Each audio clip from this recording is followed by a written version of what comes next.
What's up, everybody? I just want to put you onto this great game called Blasphemous.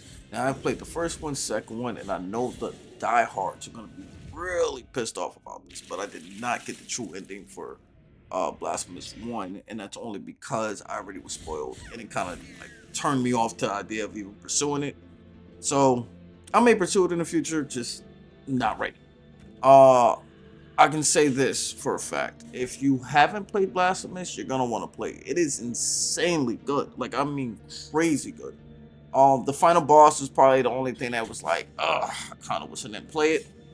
Um, there's a few problems with like the grabbing edge mechanic. Like sometimes he just doesn't do it and he'll fall. The instant death where like, if you fall on spikes, you die automatically, or off the map, which there is like I guess you call it, I forgot what it's actually called. I think it's rosary beads, but let's just say a perk where you eventually find in the game that actually is that you can fall and you'll just land on the bottom of whatever is down there. But those are like the only turn-offs of the game. Now the NPCs, they're very interesting, very intriguing, and I mean most of the time so grotesque that I'm just like, I'm gonna have to end you, feel me? Or it might just be my bloodlust. I don't know. So enemies aren't too annoying.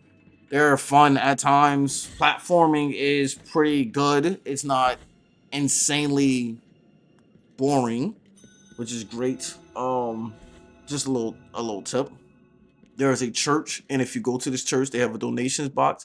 If you donate enough, I'm not gonna say the amount, but if you donate enough, it makes traveling way more easier.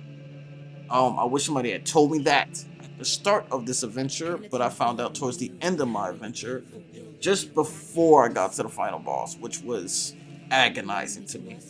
And I guess it's my fault. I guess God was teaching me a lesson right there.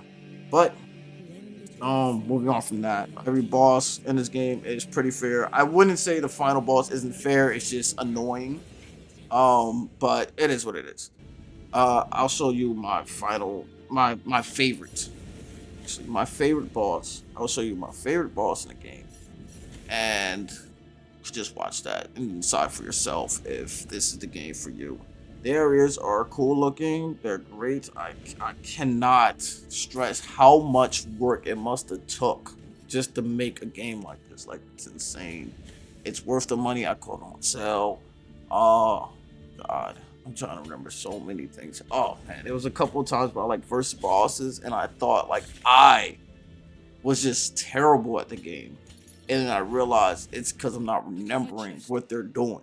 The bosses are pattern based. At least that's what I call them. Pattern based just pretty much means that it's not more of your skills, it's more of the fact that you're not remembering what telegraphing they're doing. You're not remembering that this is entering phase two, or this is them about to dash towards you and stuff like that, or your own mechanics like freaking using your special abilities or just reposting stuff like that.